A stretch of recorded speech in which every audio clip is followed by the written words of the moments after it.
Could you describe your childhood experiences growing up here in Macon? Going here at Macon School.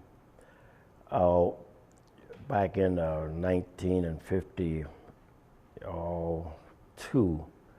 we went back to Dumas. They had erected a new Dumas building.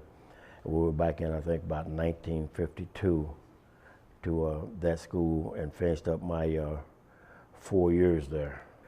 And we would leave 6 o'clock in the morning and we get back about 5, 6 o'clock at night, depending on where the truck broke down or not.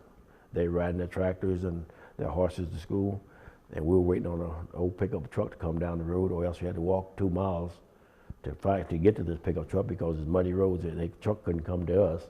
It wasn't a good situation. And you rode that thing for 2 hours just to get to school, 2 hours to get back home. So what was it like going to Macon High School right after it got desegregated? When I went, there had been 2 other groups of classes up there, and all the problems had pretty much decided over. There was things that you didn't take a class queen and walk her out into the stage. If she was happened to be white, you weren't able to escort.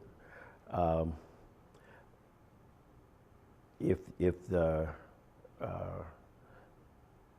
came to be a co-captain at the time, you wasn't most likely going to get a shot at that. That was a no-no. They just didn't do it at the time. Later years, a black person could become a co-captain, but at the time we went, you would not become a co-captain. Our problem was, if something we wanted to do or we wanted to take a stand, our folks wasn't backing us. They didn't want to make any waves. So you were left out there on your own, or else you were out there to embarrass the family. And then again, too, you were cautious because whatever you done, the breadwinner's job was on the line because they could not keep you in control, so they would lose their job. We did eventually. The swimming pool was one of them, and some of the restaurants here in town. We got together and went to break that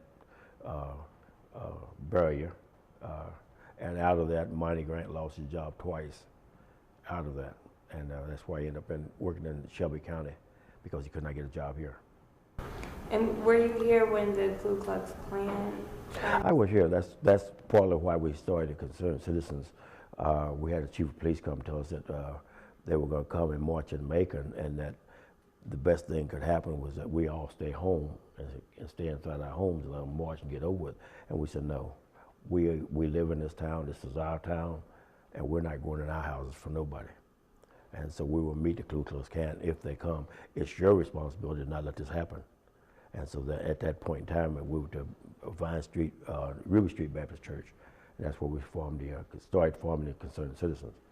And then after that subsided, we continued to go on and fully developed a Concerned Citizen, and it's existed for several years and still in force right now.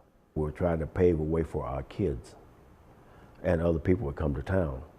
Thank God our kids, white and black, don't see color. They just don't see that. And so they don't really want to hear it, but they listen. But we want them to prepare them to where there's going to be heartbreak at some point in time, so be prepared for it, and then they can relate back to what they were told. But other than that, they don't see color. They believe in each other, and they push each other forward. They feed off of each other, and that's the way it should be. That is just what Martin Luther King envisioned. So you're happy. Child should lead the way.